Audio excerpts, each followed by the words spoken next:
Welcome back, viewers. In my second part, we will be discussing very important topic, and today the topic we are about to discuss is related to some Gaza updates, as well as we do have very honorable guest who has been participating in global flotilla smooth, and we will see the kind of experience he had in that participation and what they have achieved out of that, and what is the current status and the situation within Gaza at the moment, and what was his journey about while supporting Palestinian cause and breaking the blockade for the people of Gaza. We do have a very prestigious guest with us, Farahu. He is a director of Palestinian Aid Charity, and their charity had donated like 115K for Gaza this year. So it was huge success in a way as well. So we will move on to our guest and we'll see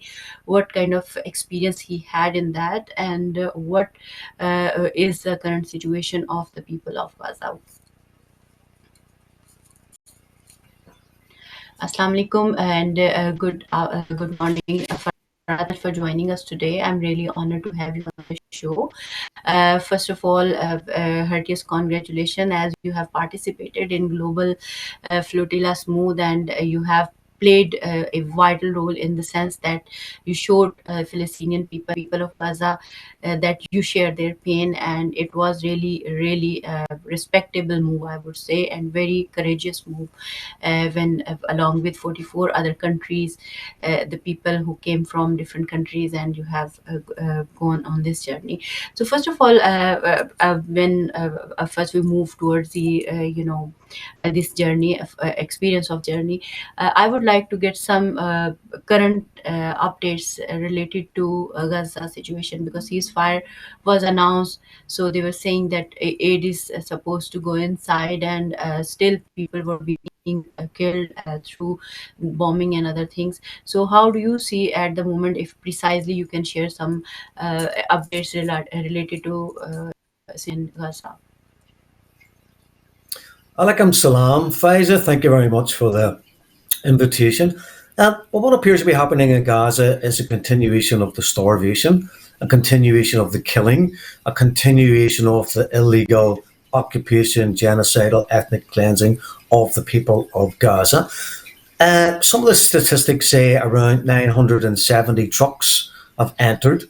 Now, the ceasefire agreed 600 trucks a day, but prior to the genocide, there were 600 trucks per day entering Gaza before you had the total destruction of the civil infrastructure, the murder of potentially more than 500,000 people, more than 25% of the population of Gaza.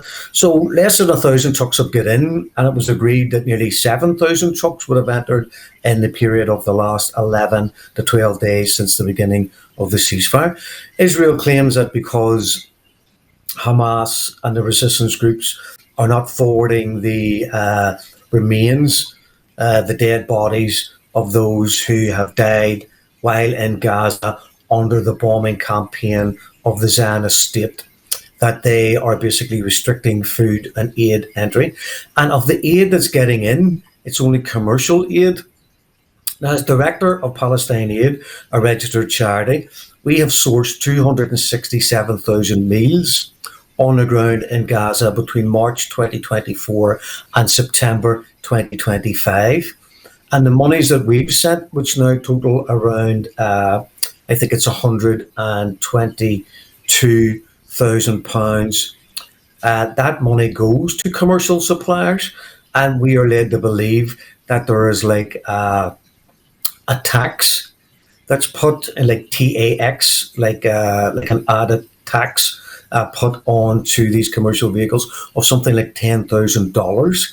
This money goes, I assume, to corrupt Egyptian officials on the border. So they're not allowing food aid for the 95% of people in Gaza who rely on what was the UN UNRWA aid packages. There's no medical supplies, and no tents, no caravans, no wooden mobile home structures.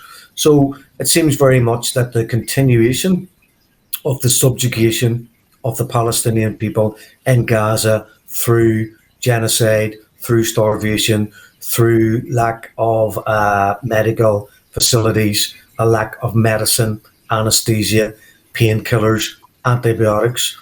So the bombs have temporarily stopped, but the complete destruction, especially in northern Gaza, continues, as I believe private Zionist contractors continuing to bulldoze Palestinian homes and infrastructure in order to complete a devastated landscape so that Jared Kushner and these Western carpetbaggers who want to rebuild on Gazan land this Mediterranean casinos by the sea. And so I was trying to remember the exact phrase for it, but I guess the Riviera, the Mediterranean Riviera on the prime real estate of the Gaza seafront. So that's what we're witnessing. The bombs have stopped, but shootings continue, the murders continue, the starvation continues. And they're talking about putting in a multinational force in order to replace the Zionist occupation of southern Gaza with an Arab, Turkish, and Indonesian peacekeeping force. But they're not there to keep the peace. They're there to occupy and subjugate the Palestinian people on behalf of the Zionists, America, Britain, and the EU. Thank you, Farah, for sharing some recent updates related to the aid in and the situation of the people of Gaza at the moment. So moving on to our next and major part, which was related to your personal experience of going with Samud, Flotilla Samud, and how would you like to share your experience? Like, first of all, obviously, there were threats of like going in such journey or taking that kind of course for the people of Gaza was not a very small act. It has its own dangers involved in it. So how what was the moment you decided to participate in this smooth flotilla, and what was your experience like? So what did you feel, what did you understand? Because there was one smooth flotilla which has gone last year. So viewing that from outside and being part of the same thing afterwards, how it looks like, and what difference do you see in between these two experiences? Well, thank you very much. Firstly, for giving me the opportunity to talk about the flotilla. I'd like to put things in context. For some people, their path to Palestine, their road to Al-Quds, began on the 7th of October 2023. But for me, it began with my first memory of the Shabra Shatia massacres in Beirut in 1982. I wondered why the PLO and the Palestinians were in Lebanon and not in Palestine. And then with Operation Cast Lead over December, January 2008, 2009, the murder of 345 children in the course of 10 to 14 days. And then the brutal murderous attack on the Mavi Marmara. So you had the Palestinian elections in 2007. The Americans and the Israelis and the EU said, can't have one voice in the West Bank and a separate voice in Gaza. We must have one voice to speak in its entirety for the Palestinian people. So they encouraged Palestinian elections. The Palestinians held those elections. The people elected to represent that one unified voice across the occupied territories of Gaza and the West Bank was indeed Hamas. But the Israelis, the Americans, and the EU actually wanted the Palestinian Authority to be elected. So once the people chose democratically who they wanted to be their democratic leaders, the people who had demanded the election, the plebiscite in the first place, then refused to recognise the free choice and will expressed by the Palestinian people at the ballot box. So that's why they started the siege in Gaza in 2007. And then you had people try to break that siege with small boats in 2008. So the flotilla didn't start on the 31st of August in Barcelona this year. It didn't start last year. It didn't start the year before. It started in 2008.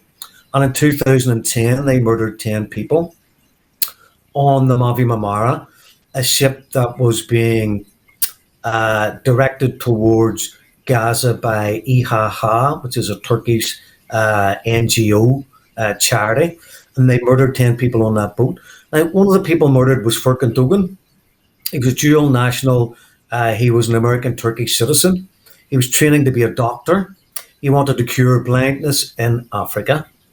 So a young man whose dream was to cure blindness in Africa was murdered brutally on the Mavi Marmara, unarmed, during a humanitarian aid mission bringing medical aid and food to Gaza on the 31st of May 2010.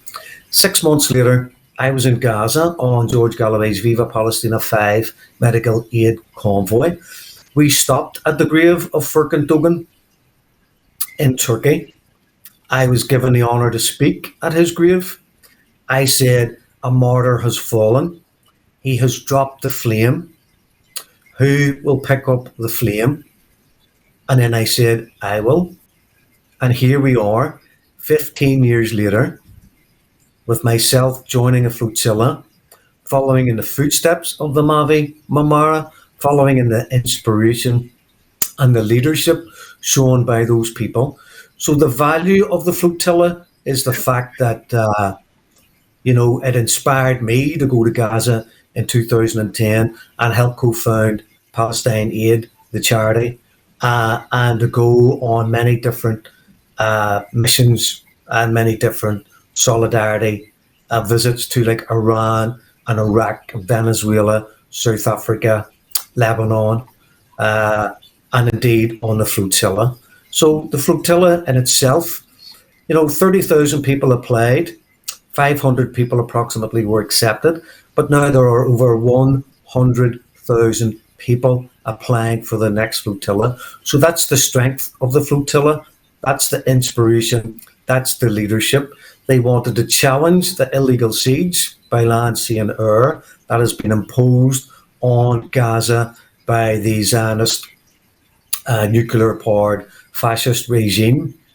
And they also wanted basically to say, when the Palestinians say, where's the world, where's humanity? We wanted simply to say, we see you, we hear you, we are coming. That's very true. That's really inspiring background that it hasn't started now, but it's been going on since, like we can say, 2010 and onwards.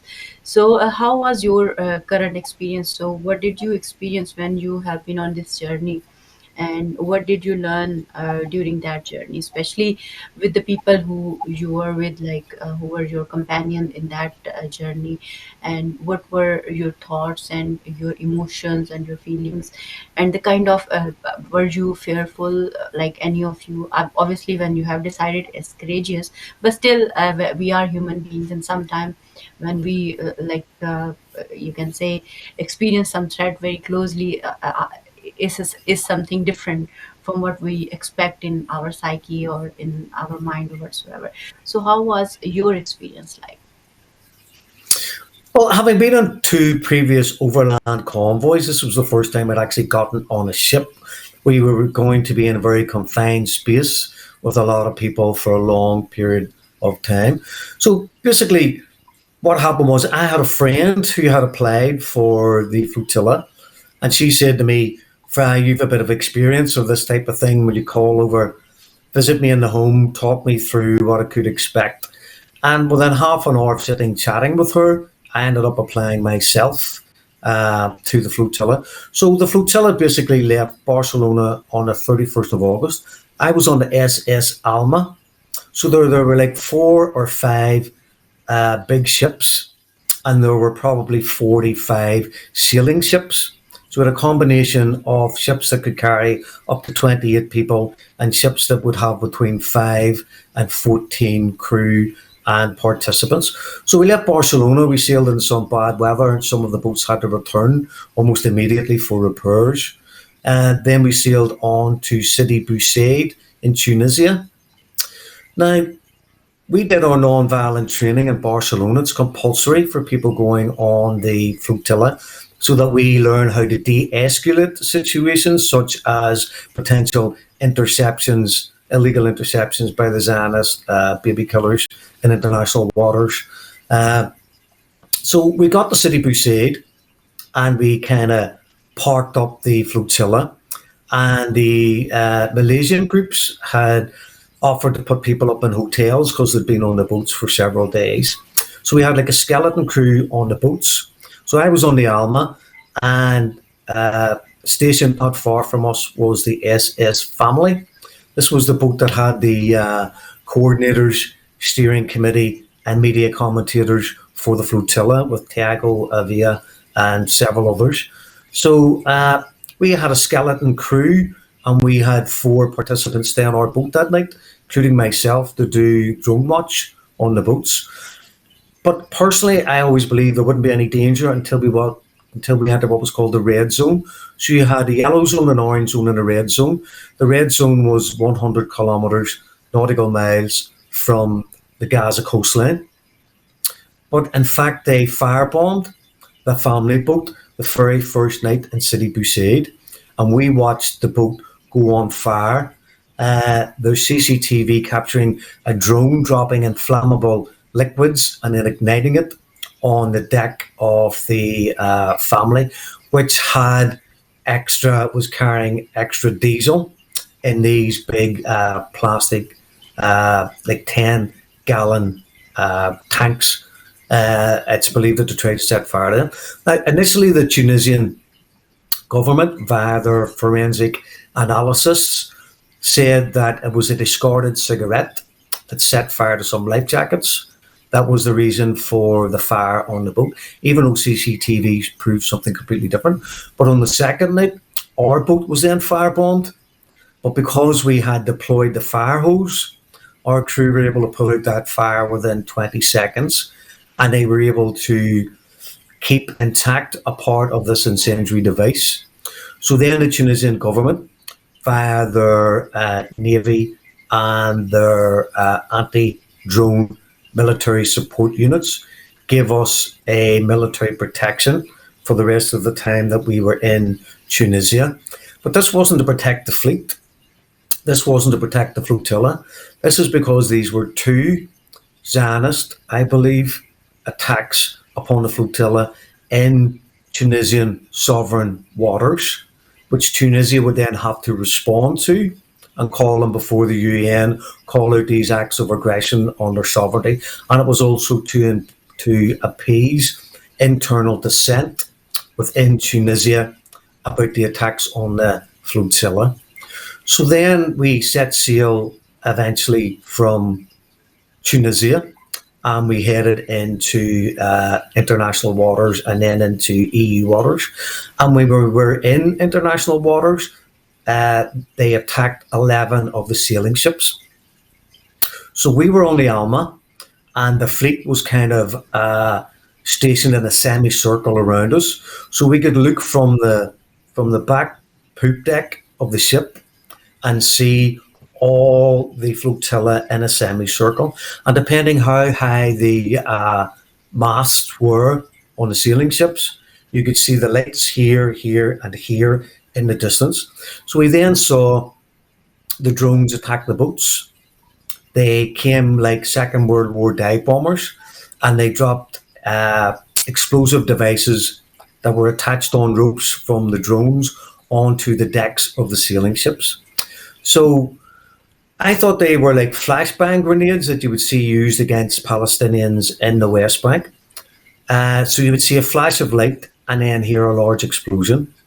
And I assumed they were just trying to frighten, demoralize, and dissuade the people on the boats from continuing their journey. But subsequently, we found out they were trying to damage the sails on the sailing boats in order to prevent them going forward. So they tried to disable 2 of the motherships in Tunisia, and then they attacked 10 of the sailing ships in international waters. And 1 sailing ship was attacked with a chemical attack, which we believe was hydrogen sulfate, because of the smell of rotten eggs. And apparently when this goes onto people's skin or the gas goes into people's lungs, it could cause asphyxiation and death. And the advice is to go in the opposite wind direction from where the chemical gas has been released. So I was on the Alma for 28 days. There was a routine every day on the ship. People were tasked with cleaning the toilets, making breakfast, cleaning the cabins, washing the deck, and then we had drone watch initially between midnight and 6 a.m. But the closer we got to the interception zone, that became from midnight to from dusk until dawn. So we had Greta Thunberg and we had Mandela, the grandson of Nelson Mandela, Tag Hickey, an Irish satirist. We had a French MEP. We had at one stage a Polish member of parliament. So we had 28 people, 4 crew, 24 passengers on the boat.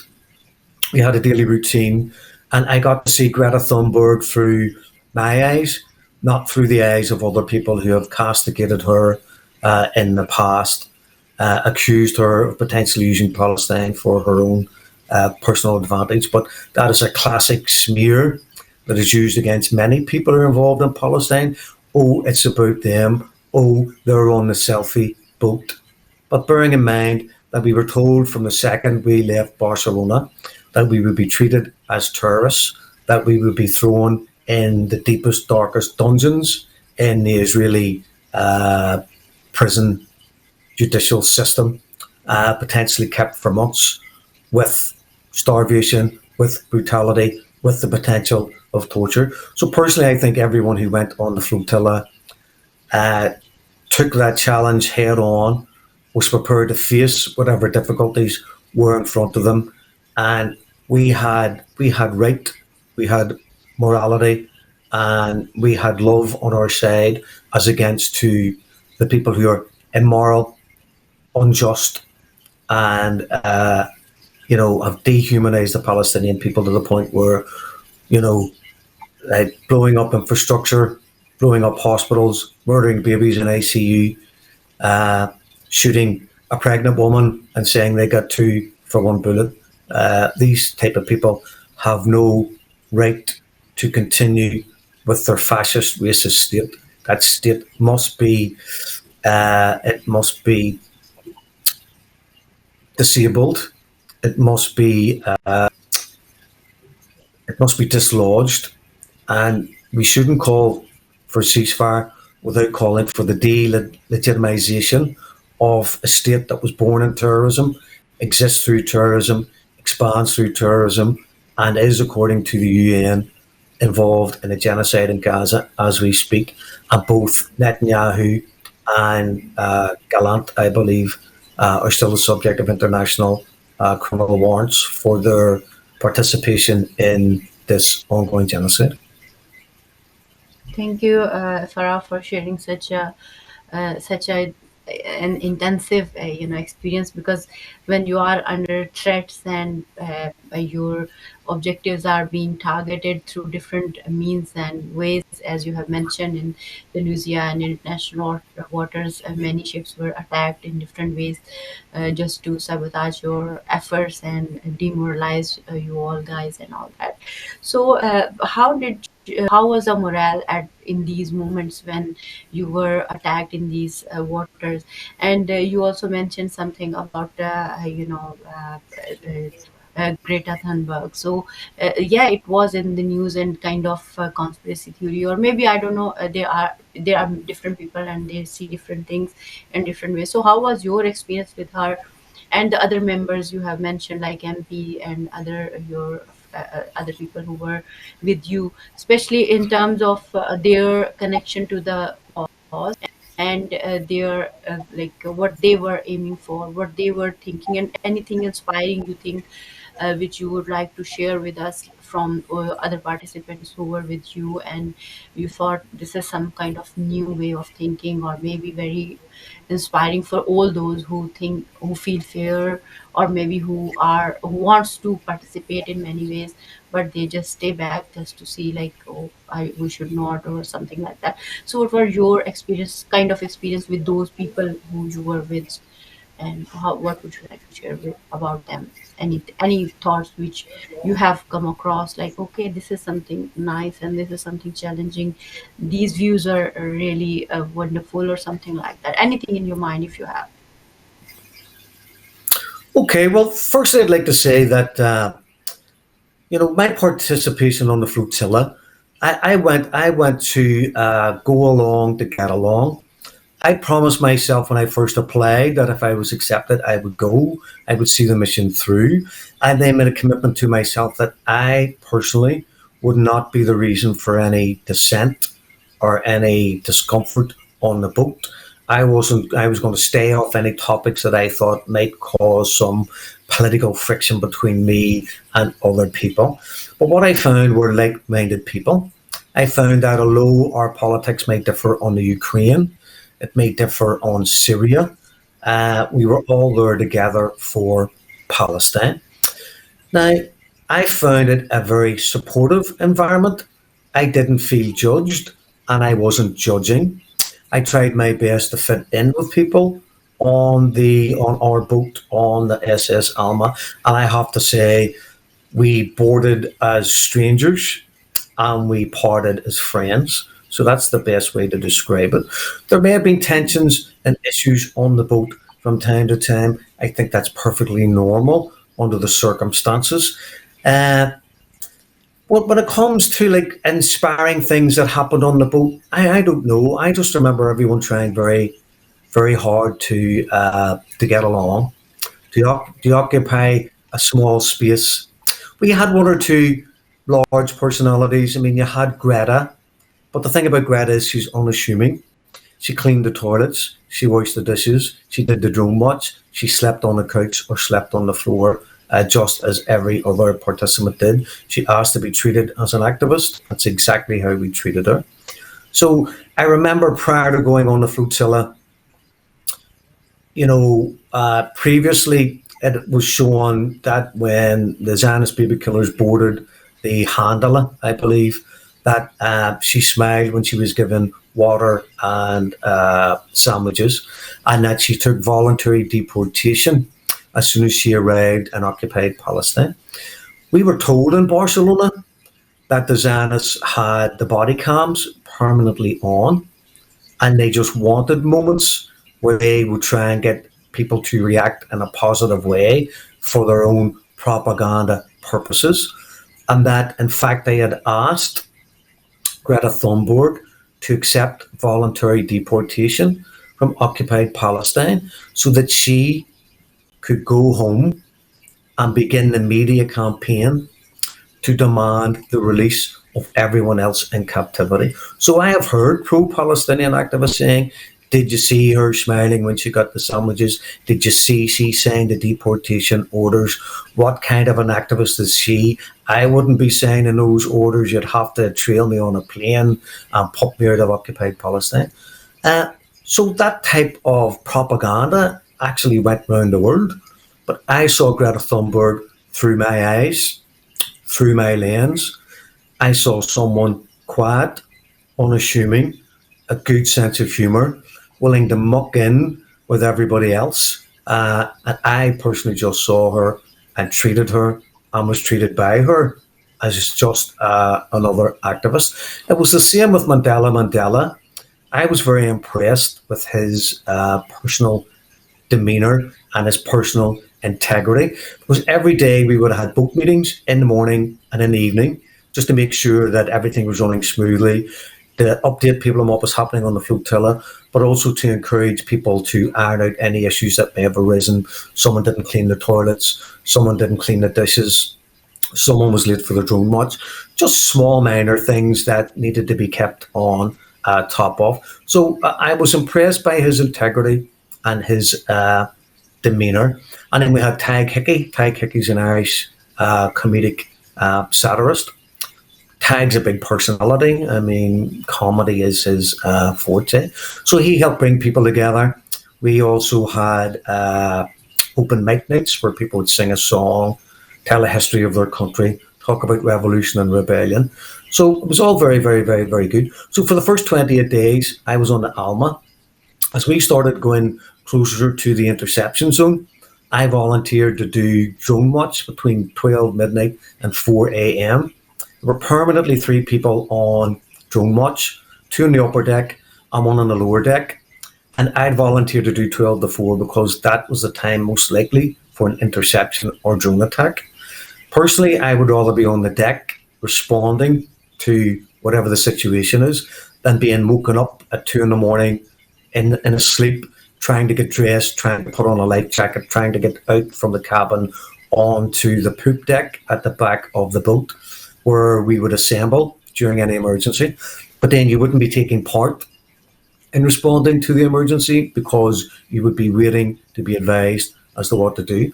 So after 28 days, it transpired that the SS family, which was the first boat attack at Sidi Bouzid in Tunisia, had broken down, and that the steering committee wanted to come on to the Alma because we were the next biggest ship off the line in the flotilla. So they asked for volunteers to leave the boat.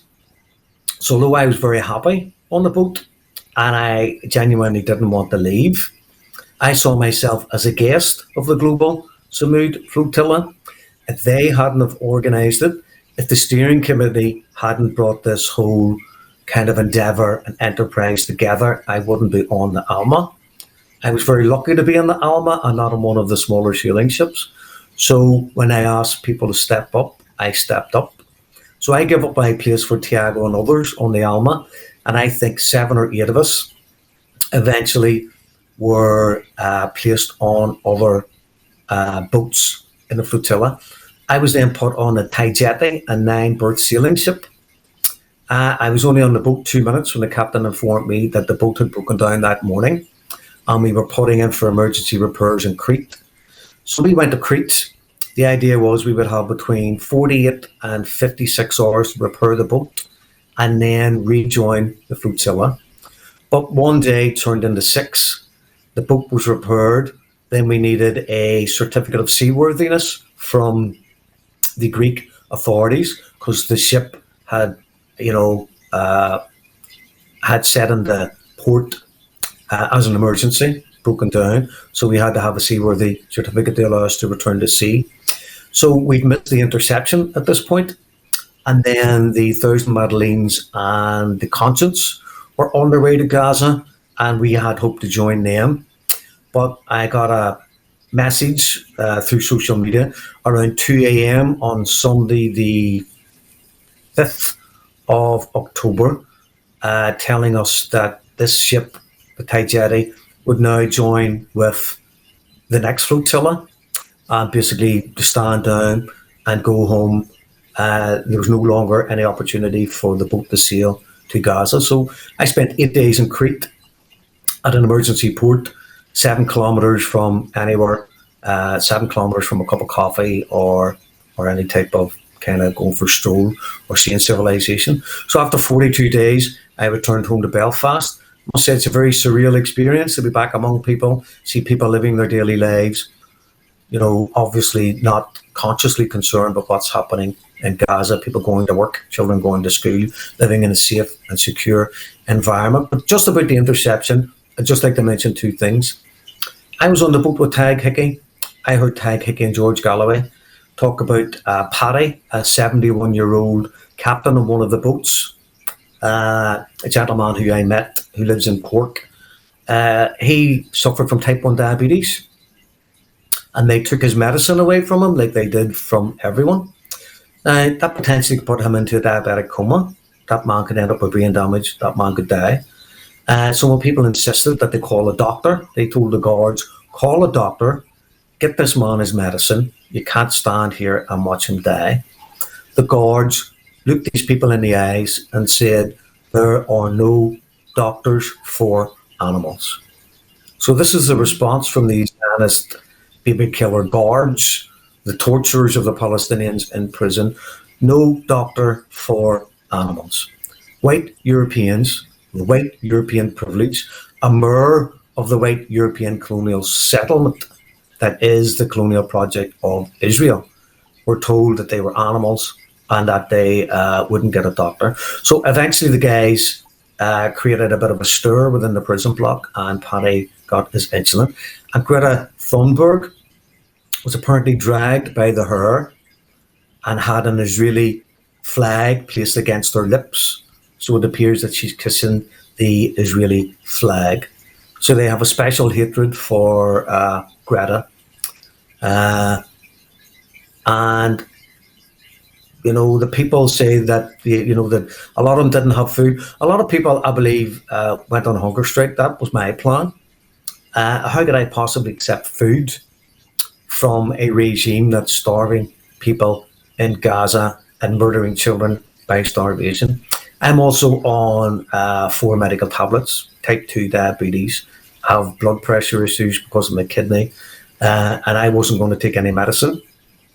For the same reason, how can you accept medicine from a regime that won't allow anesthesia into Gaza and is happy to watch people scream in agony after they've blown them up, after they've shot them, after they've beaten them, after they've terrorized them? So there are some horror stories from what happened to the people who were detained, but it doesn't hold a candle to what's happening to the Palestinian prisoners. I said to people on the boat, I said to myself, if we had 1 ounce of courage and resilience shown by the people in Gaza, that what we face would be nothing in comparison to what they face every day. It's very painful to hear. I mean, it's really, when you see people so close to you and not being treated well when they need it.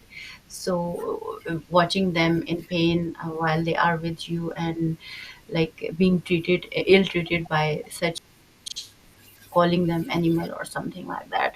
So this is like, how do you see this kind of behavior, how it has created the awakening and awareness among the people around the globe?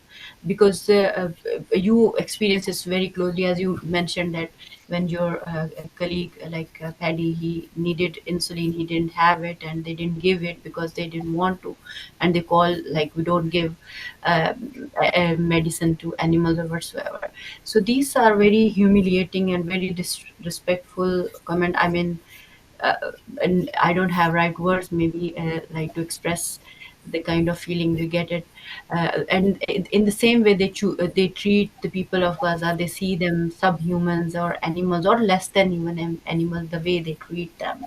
So encountering such experience in one-to-one situation like this, so do you think it has made any difference from your previous experiences you have? Obviously, you have been traveling.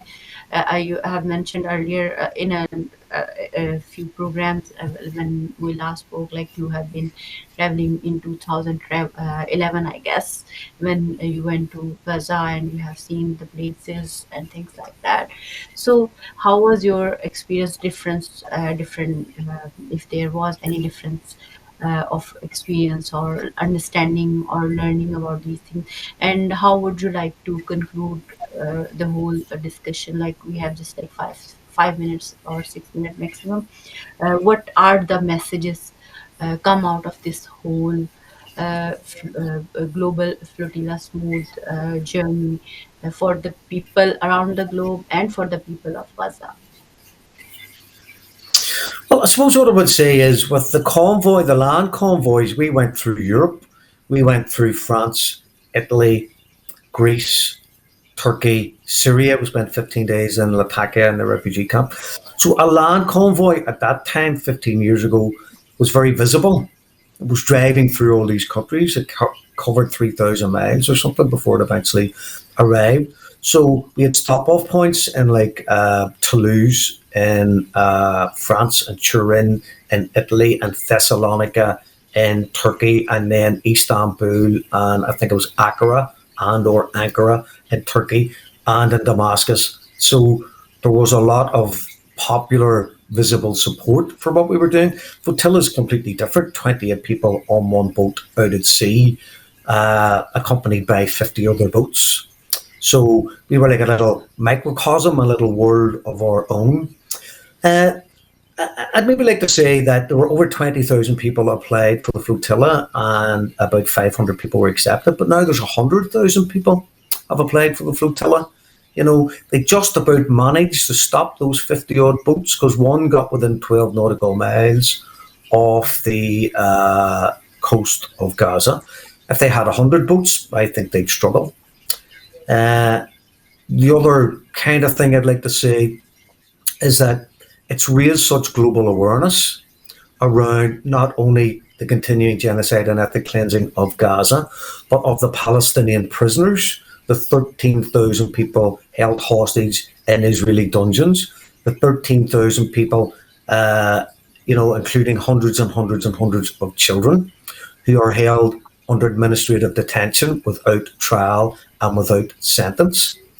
And the emaciated, tortured, starved bodies, broken minds that we saw being released as part of this latest ceasefire deal.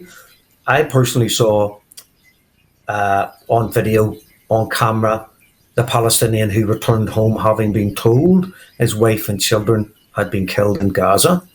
The Israelis taunted him in prison. Your wife's dead, your two children are dead, you have nothing to go back to. I saw that man collapse. He was emotionally overwhelmed. His brain just went into a short circuit after about 2 minutes. He couldn't believe. Can you imagine going through the grief of being in an Israeli prison, being told your family are dead, you'll never see them again? You're released thinking, what have you got to go home to? Do you even have a home to go to? To find out that these people are still alive, that you've gone through that whole grieving process and it's been nothing but a torturous lie. So it's raised awareness around what's happening on a personal level. It's not about me, but it's about raising awareness. So the fact that I've been in local newspapers, on the local radio, and I've been interviewed by Press TV, and I was interviewed by Al Nadim, and I'm being interviewed by yourself now, Faiza. The more we raise the awareness, the more we keep telling people the truth and reality of what's going on, the more we can build a global network. There are no governmental structures in the West that are going to do anything except be complicit and play a part in the destruction and ethnic cleansing of Palestine. So it's up to us, the global population, to boycott McDonald's, to divest in universities and technical companies that are involved in the complicity of the genocide, like G4S.